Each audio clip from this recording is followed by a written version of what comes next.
संत भक्त सावन भादों का जो महीना चल रहा है, इसमें उमंग तरंग शरीरों में बड़ी उठती है। कहते हैं खून में बदलाव, यानी गर्मी से एक मौसम एकदम से सुहावना, बड़ा ही बॉडी को फील होता है, चाहे डॉक्टरी हिसाब से देखो। तो उसमें फिर वो अपने भगवान सतगुरु अल्लाह वाहिगुरु मौलक को याद करते हैं। अगर वो दर्शन नहीं देता तो वैराग्य में तड़पते हैं। इस मौसम में तड़पना भी एक अलग तरह की तड़प बन जाती है, जिससे मालिक जल्दी दर्शन देने लगते हैं। मौसम बहार,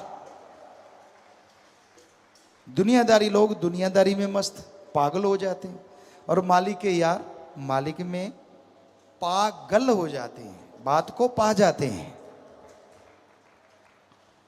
इसलिए मौसम कोई भी हो, गर्मी सर्दी बहार, लगातार किया गया सुमरन, लगातार की गई भलाई, लगातार की गई परहित सेवा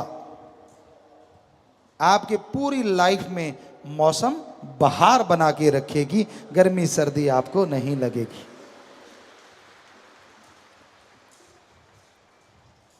सुमरन में बेइंतहा आनंद है, सुमरन में बेइंतहा लज्जते हैं, पर मिलती उसी को हैं जो इसके लिए तड़पता है।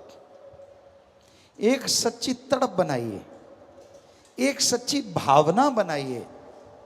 कौन सी भावना? कैसी भावना? जैसे आपका बेटा है, बेटी है, आप उससे बहुत बहुत प्यार करते हैं, बहुत मोहब्बत करते हैं। मालिक ना करे कहीं वो बीमार हो, आपसे कहीं दूर हो, एक्सीडेंट वगैरह हो जाए, मालिक ना करे ऐसा हो। पर अगर ऐसा होता है तो आप तड़प जाते हैं। फोन करते हैं, फोन नहीं मिलता, और तड़प बढ़ जाती है, और बेचैनी बढ़ जाती है। अखबारों में, खबरों में, टीवी में आप सुनते हैं एक्सीडेंट हुआ, उसमें ये हुआ वो हुआ। बेअख्तियार आपकी आंखों से आंसू निकल आते हैं, आप रोते हैं। क्यों? ये श्रद्धा है, ये प्यार है आपके बच्चे के लिए, आपका। तो जैसे आप अपने बच्चों के लिए इस तरह तड़प जाते हैं, इस तरह रोते हैं, व्याकुल हो जाते हैं, रुपए में 100 पैसा आप अपने बच्चों के लिए तड़पते, रोते, व्याकुल होते हैं, ऐसी ही तड़प रुपए में से 15 पैसे, 20 पैसे आप भगवान के लिए तड़फो, हम गारंटी देते हैं वो आपके आके सामने खड़ा हो जाएगा। पर आप की श्रद्धा तो मर गई है, ज्यादातर लोगों की, संसार के ज्यादा लोगों की। उनकी श्रद्धा है पैसा। धार्मिक जगह पे जाओ, हम जाते थे सभी धर्मों में, हमने कहा जी यहां क्या करना होगा? आपने भी सुना होगा, कहते जो तेरी श्रद्धा चढ़ा दे। हमने कहा श्रद्धा तो चढ़ाई नहीं जाती, बनाई जाती है। कहते नहीं नहीं, पैसे वाली श्रद्धा, ये आदमी की बनाई श्रद्धा है, ये आदमी की बनाई श्रद्धा, भगवान की नहीं। अब 1000 की ठगी मारी, 100 रुपए मालिक को दे दिए, कहता 999 मेरे वाले बढ़िया बना देना, 1 रुपया दिया है सिर्फ। लाखों की ठगी मारी, 1000 मालिक को दे दिया। इसी बात पे बात याद आ गई, आपको सुनाते हैं। हिमाचल देव भूमि है। बहुत साल पहले हम सत्संग करने गए, सत्संग की वहां, तो वहां एक सज्जन मिले जो धर्मों के मुखिया होते हैं, हेड होते हैं। सत्संग उन्होंने सुनी, सुनने के बाद कहने लगे गुरु जी 100% सच है, भगवान कुछ नहीं लेता। कहता लेकिन लोग चढ़ाते बहुत हैं। हमने कहा फिर? कहता जी हमने नाम रख रखे हैं।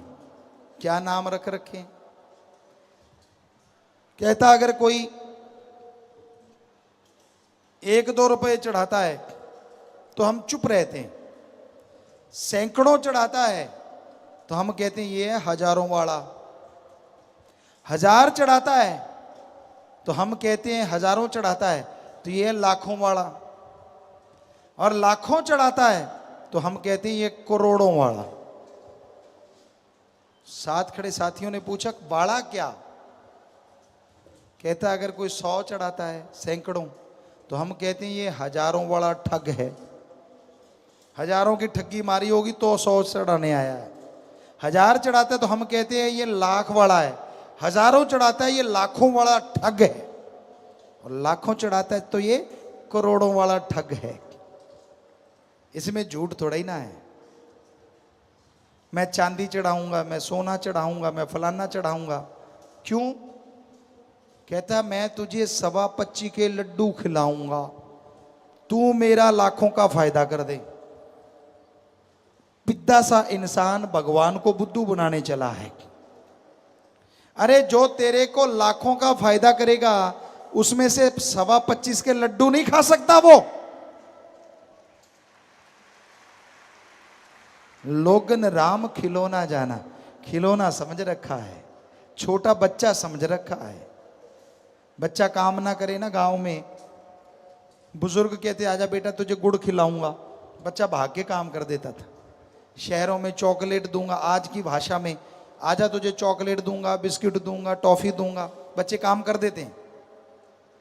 तो क्या आप भगवान को बच्चा नहीं समझ रखा? भगवान आजा तुझे हलवा खिलाऊंगा, तुझे लड्डू खिलाऊंगा, तुझे जलेबियां, तुझे नारियल, तुझे चावल। अरे अरे अरे, सारी नियामतें उसी की दी हुई हैं, तू क्या उसको खिलाएगा? वो तुझे खिला रहा है। तो लोगन राम खिलौना जाना, बच्चा समझ रखा है उसे। हर कोई बुद्धू बनाने पे उतारू है। ये भगवान का क्या है, उसको तो मूर्ख बनाया जा सकता है। ये भूल जाते हैं वो सबका बाप है, सबको बनाने वाला है। ਐਡਾ ਭੋਲਾ ਖਸਮ ਨਹੀਂ ਜਿਹੜਾ ਮਕਰ ਚਲਿੱਤਰ ਨਾ ਜਾਣੇ। ਇਹਦੇ ਘਰ ਵਿੱਚ ਉਹੀਓ ਬਸ ਸਕਦੀ ਜਿਹੜੀ ਸਭ ਚਤਰਾਈਆਂ ਭੁੱਲ ਜਾਵੇ। कि इतना भोला नहीं है वो अल्लाह वाहिगुरु राम खसम, जो आपकी चलाकियां, आपके मकर, आपकी शातराना चालों को ना समझे, वो सब जानता है। ਇਹਦੇ घर ਵਿੱਚ ਉਹੀਓ बस सकदी ਜਿਹੜੀ सब चतराइयां भुल जावे। दीनता, नम्रता, अंदर साफ बाहर साफ, व्यवहार का साफ। व्यवहार कहते ही ये लगता है ये क्या कह दिया, क्योंकि आजकल व्यवहारों का तो बुरा हाल है। पैसे लेगे तो टाइम पे मोड़ते नहीं, मांगने जाओ तो आगे से लठ निकाल लेते हैं। ये व्यवहार है। लोगों का हक मार के छीनते हैं। छोटी सी डॉल के लिए जमींदारों के बट होती है सांझी, धक्के से 2 फुट उधर धकेल देते हैं, वो दूसरे वाला 3 फुट उधर धकेल देता है। दानों फसल जो है उसकी तरफ ध्यान नहीं देते, वो डॉल को ही धकने में लगे रहते हैं। और एक दिन वो छोटी सी डॉल के लिए झगड़ा होता है, मारकूट, यहां तक कि एक दूसरे को मार देते हैं। वो डॉल वहीं की वहीं रह जाती है। एक खत्म हो गया, एक जेल में चक्की पीसता है, बर्बाद हो जाते हैं। तो व्यवहार के सच्चे बनो। आप सत्संगियों, मालिक से प्यार करने वालों, ऐसा व्यवहार होना चाहिए। आप किसी से उधार लेते हो पैसे, आप 6 महीने में वापस कर सकते हो, टाइम 8 महीने का ले लो कि भाई साहब मैं तो 8 महीने में आपके वापस कर दूंगा। मजा तब है 8 की जगह 6 या 7 महीने में उसके घर में वापस दे आओ कि ले भाई तेरे पैसे, मजा आ जाए। यह है सच्चा व्यवहार। आप बहुत अमीर हैं, कोई गरीब है, जरूरतमंद है, आपके पास बहुत पैसा है,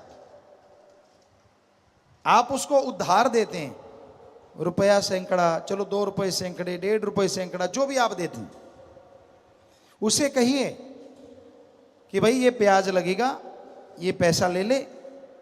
और वो जब पैसा लौटाने आए, मजा तब है जब आप उसका ब्याज उसके वापस हाथ में थमा दो कि भाई तेरा काम सर गया, मेरे को ब्याज की जरूरत नहीं है, भगवान तेरा भला करे, मजा आ जाए। ये होना चाहिए सत्संगी का व्यवहार। अगर व्यवहार पूछते हो हमसे कैसा होना चाहिए, तो ऐसा होना चाहिए। पर कई तो ब्याज का ही खाते हैं। चक्कर ये है, डक्का तोड़ना नहीं, बैठे बैठे ब्याज पे दिए, जो आया खा लिया, ये दिए उधर खा लिया।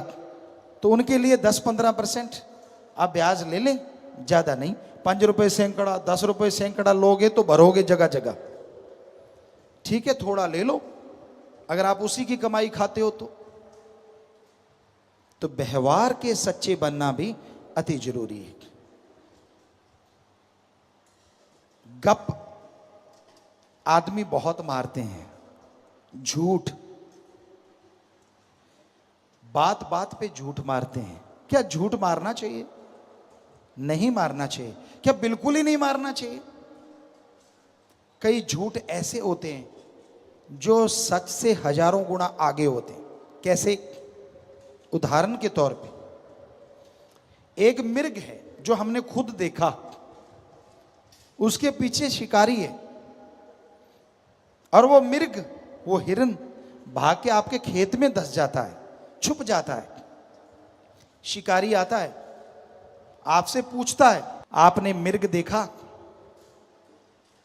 अब अगर आप हरिश्चंद्र बनोगे तो यही कहोगे कि भाई यहां है और वो बैठा छुपा, तो शिकारी उसको मार देगा।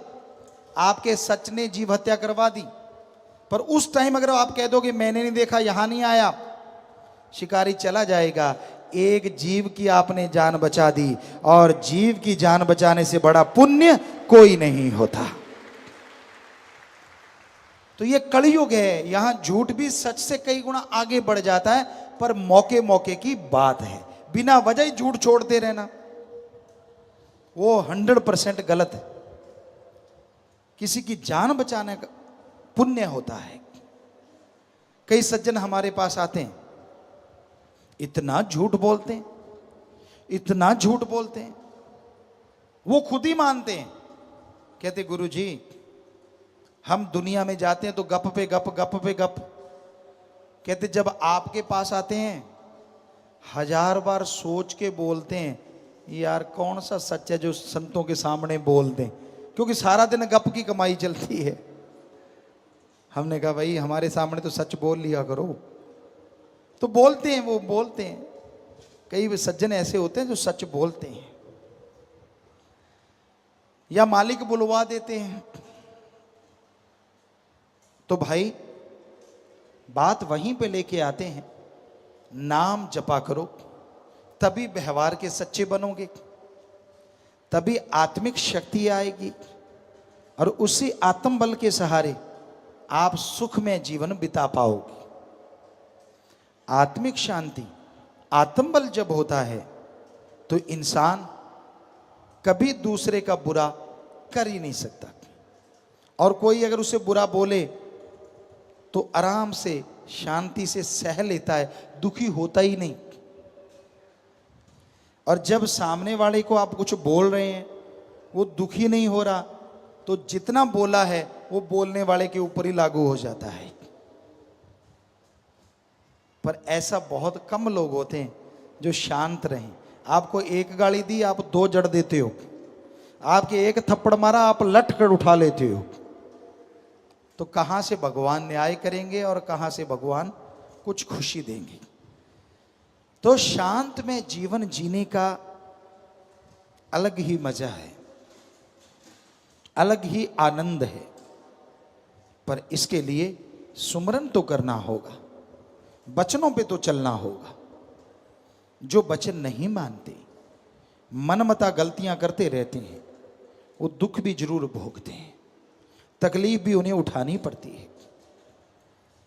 उस समय से डरो जब वो हिसाब करेगा, क्योंकि उसका हिसाब बड़ा परफेक्ट होता है। दशमलव की भी गलती की गुंजाइश नहीं होती, जीरो भी कम ज्यादा नहीं लगने देता। इधर दशमलव लगनी है या उधर लगनी है, ये भी पूरा ध्यान रहता है। इसलिए उसका हिसाब हो, उससे पहले पहले आप राम नाम से अपना हिसाब क्लियर कर लो। उसने मौका दिया है आदमी को कि नाम ले ले, सुमरन कर ले, और तेरे सारे पिछले कर्म खत्म होते जाएंगे, जितने भी पाप कर्म हैं, और जिंदगी खुशनुमा होगी, सुखमय होगी। तो भाई ये तभी संभव है जब आदमी पीर फकीर की सत्संग सुने, सुन के वचन माने, तभी सुख मिलता है, तभी खुशियां मिलती हैं, तभी परमानंद मिलता है। तो जरूरी है आप मालिक का नाम जपें, जिस पे कोई दाम नहीं लगते, जिस पे कोई धर्म जात मजहब नहीं छोड़ना पड़ता, जिसके लिए दर बदर नहीं जाना पड़ता। आप घर परिवार में रह के मालिक का नाम जपते रहिए। जैसे मर्जी कपड़े पहनो, जिस मर्जी धर्म में रहो, कपड़ों से मालिक को कुछ लेना देना नहीं है। मालिक जब पहचान करवाता है तो कपड़ों की जरूरत नहीं होती। मालिक जब भेजता है तो कपड़े पहन के नहीं भेजता। क्या कोई पैंट शर्ट पहन के पैदा हुआ है? नहीं, सब नंगे आते हैं। ठीक है, मालिक ने सद्बुद्धि बख्श दी, नंगे रहना नहीं। इसका मतलब ये नहीं है कहीं आप सोचो पिताजी ने कह दिया कपड़े ही ना पहनो। ये खोपड़ा किस लिए दिया है? ये मालिक ने इसलिए दिया है कि आप इसका इस्तेमाल करें और जिससे भावना शुद्ध रहे, वैसे बन के रहें। सो जैसा आपका दिल करे कपड़े पहनो, कोई रोक टोक नहीं। भावना शुद्ध होनी चाहिए, भावना पवित्र होनी चाहिए, तभी मालिक मिलता है, कपड़ों से नहीं मिलता। पीर फकीर भी कई बार कई लोग मिलते हैं, हम तरह तरह के कपड़े पहनते रहते हैं। जब से साथ संगत ने कहा, रूहानी जाम शुरू हुआ कि पिताजी बदल बदल के पहनो, तो हम बदल बदल के पहनते। खास करके नई जगहों पे जाते हैं और हैरानी ये होती है, कईयों के दिल में होता है कि पिताजी ने सफ़ेद कपड़े नहीं पहने, कहीं पैंट शर्ट पहन रखी है, कहीं कैपरी है, कहीं 3/4 है, कहीं कुछ है, कहीं कुछ है, स्लीवलेस है, कहीं बाजू वाला, कभी कुछ कभी कुछ। कि अब नाम कौन लेगा? और बिना सत्संग, बिना समझाए सैकड़ों लोग बैठ के नाम ले जाते हैं। क्योंकि फकीरों को कपड़ों से कोई लेना देना नहीं होता। वो मालिक का नूर छुपाने से छुपता नहीं, लोग बता देते हैं, लोगों को बता देता है मालिक कि भाई आपके लिए फकीरों को भेजा है, आप भक्ति में जुड़ जाओ। सो कपड़ों से कोई मतलब नहीं कि आप कैसे पहनते हो, पर विचार शुद्ध होने चाहिए। और कपड़े खास करके बहनों के लिए इतने ऐसे भी ना हो जिसमें नंगेज बाहर आ जाए, ये बिल्कुल गलत है।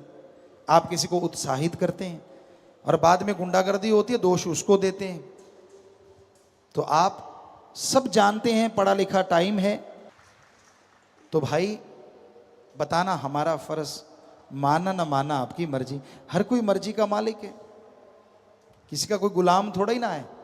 और जो भगवान के गुलाम बन जाते हैं उनके सामने त्रिलोकी का राजा भी कुछ नहीं होता। बेफिक्र मस्ती की जिंदगी जीते हैं, परमानंद में हर समय गुजरता है। धन धन सतगुरु तेरा ही आशा। सभी साथ संगत जी से निवेदन है कि मेरा चैनल जरूर सब्सक्राइब करें जी। धन धन सतगुरु तेरा ही आसरा।